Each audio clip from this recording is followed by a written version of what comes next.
Hello, good evening and welcome to another action-packed edition of the Little Farmer's Farm with me, Guru Mafenda.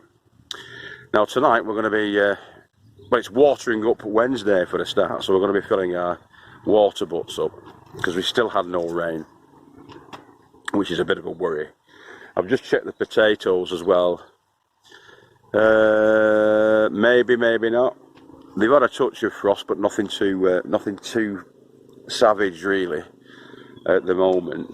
So we've got our fingers crossed for that. We'll be taking some of the radishes out though. The radishes have come on nice. They're all radish sized now.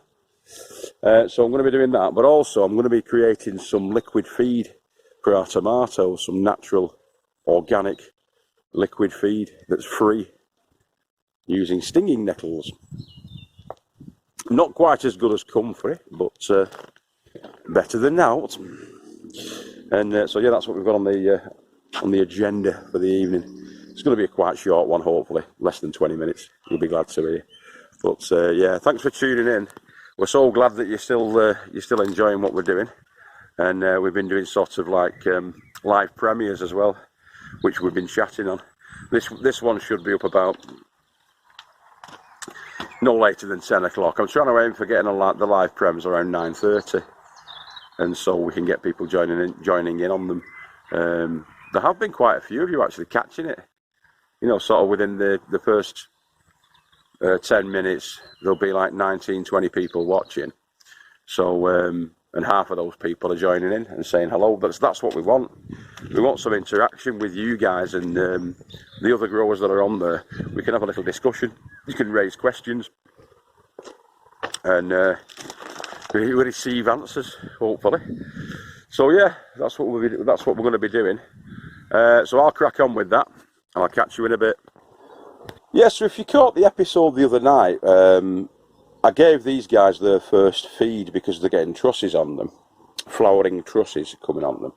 So they got their first feed the other night, and because we didn't have any of the comfrey feed or the nettle feed at that time, we had to use this stuff. Now there's nothing wrong with that, it's just that on the Little Farmer's Farm what we try and do is use as much as possible the free organic material that our good Mother Nature provides for us. So we'll do that tonight. We'll get some cracking. Only takes a couple of weeks to turn into the feed, but I'll show you what you require for the task. A good thick pair of those, an empty yet sizable container with a lid on to put your nettles into, and a good old trusty allotment brick to weight them down with, plus about a gallon of water. In fact, probably in that one, that's 10 kilograms, so that should hold 2 gallons of water. Yeah, I mean, it'll hold 10 litres of water, so that's 2 gallons, plus a bit. Gallon being round about 4.5 litres, so a couple of gallons of water. I'm going to probably put 8 litres of water in with the nettles because the nettles will displace some of the volume of the water as well. So that's what we're going to do there. But essentially, I'll show you what I mean right now. So yeah, your common garden stinging nettle. Definitely the most prolific crop I grow down on the little farm. And it's everywhere. You can see it there. There's tons of it at the back there. It's here. You can't throw a stone on this site without hitting a stinging nettle, so it's not like we're going to be short of the feed medium, is it? So we need some of that. But this is the reason you get the good stout gloves, because otherwise you'll be stung to death. And I'm going to get stung anyway on my arms because I've no arm coverage. But I'm hard me, I can take it. Alright. And anyway, it's good for arthritis and rheumatoid conditions like that. Stinging nettle, the thing that stings you actually is a stimulus for your body's own sort of reaction, anti-inflammatory sort of reaction. It triggers it. So yeah, anything like that where you've got inflammation issues, from joints to internal organs. You can have the tea from stinging nettles. It's very healthy for you, actually stinging nettle. It's got twice the nutritions and micronutrients than spinach has got. It's highly, highly nutritious, and it's free. You can do your own research on that, or we'll be doing an episode in a bit about medicinal plants. We want to start to do that actually and introduce the medicinals into what we're talking about, the conversation basically, and the growers revolution. But yeah, there's all sorts you can do with medicinal plants and cosmetic plants. Go and have a look at Rose's Allotment Adventures. Rose's Allotment Adventures. And there's one on there where they're using dandelion to create a really, really, really nice skin balm, like a salve for your skin. It's absolutely brilliant.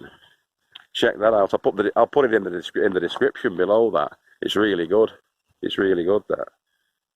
Yeah, Rosie's mum's doing it. So yeah, go and watch Karen. Right, I'll see you in a minute. So there they are, all in. So I've chopped them up with my bare hands, well not my bare hands, with my gloved hands, into sort of a couple of inches, 2 or 3 inches. Brick goes on, like that, just to hold them down. And then, our next step is to take our can, there's 7 litres in that, so we'll see where that lands.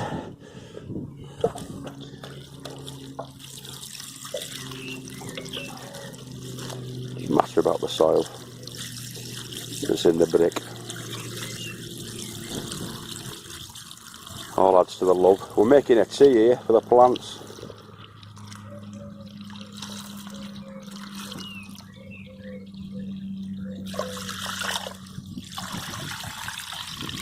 It's about right, isn't it?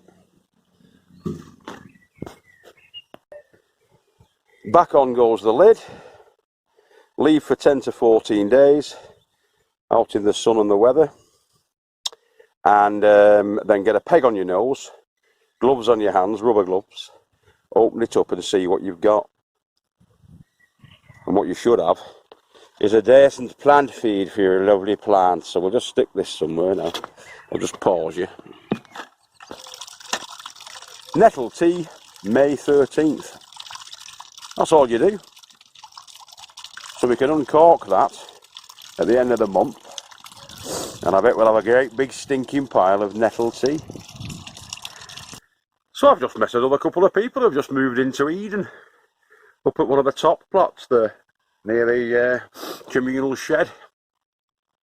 A nice couple, Sandra and Mark, and I've just given her one of the moneymaker starts as well, and we've had a good chat.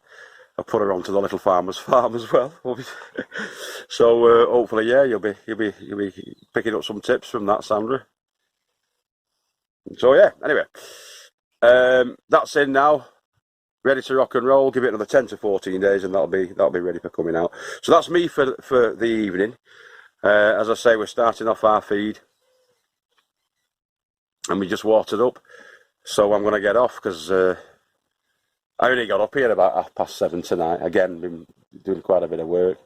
But tomorrow I'm going to try and get a lot of planting out done from in here, because some of the things in here are starting to suffer. Because your brassicas and what have you, they're not really a hot house plant by any stretch of the imagination. So they're all going to have to go out. And I'll get the lettuce in the ground as well, hopefully tomorrow. The rest of the beetroot. And yeah, then maybe on the weekend I'm going to have to get all the beans out, because they're coming along great. And we'll do a bit of a plot tour as well. I know a couple of you have been asking for a plot tour, and I haven't done one for a bit, so I'll do one. I'll do a full plot tour. Yeah, okay. A May plot tour, a mid-May plot tour. I've been Guru Mafinda. You've been fabulous as ever. Keep growing with your head down. If I don't see you through the window, I will see you through the week. Got that back to front, but I don't care. I'm a maverick. And remember, we love you all. Keep growing with your head down. Here's our first couple of tumbling toms. I think it was yesterday or the day before I said I bet we're getting tomatoes on here, and there wasn't any, was there? But now there are, 2 days later. In fact, there's even more. Just spotted there, the little tinkers, hiding from me. You can run, boys, but you can't hide. Oh, yeah. Oh, yes.